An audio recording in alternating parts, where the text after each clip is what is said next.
Il est 20h30, le premier attelage arrive. Rémi Coste, le roi de l'épreuve, ne pense qu'à une chose. Il faut vite s'occuper des chiens. Pour cette nuit polaire, le Grand Bivouac accueille une trentaine d'équipages. Premier geste, nourrir les animaux qui ont tout donné pendant près de 3 heures. Et c'est à qui composera le menu le plus efficace pour retrouver rapidement de l'énergie.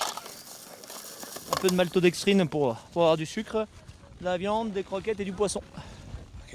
C'est chouette le bivouac ou c'est dur? C'est une épreuve dans l'épreuve ou c'est un plaisir? C'est un peu les deux, hein, mais c'est d'abord une épreuve qu'il faut bien gérer parce que ça dure 2 jours et on repart demain. Après un plat chaud, certains terminent par un dessert glacé.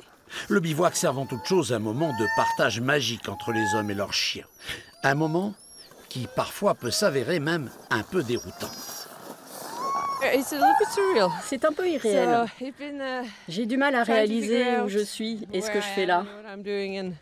Mais bon, je m'occupe d'abord des chiens et je méditerai plus tard.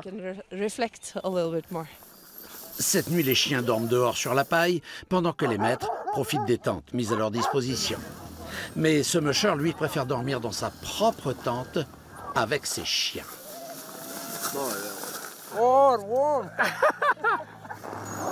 C'est un vrai projet de gérer tout le bivouac avec en effet les mushers qui vont s'installer, la préparation des tentes dans la montée, la préparation du matériel parce qu'on monte également une grosse partie du matériel des mushers.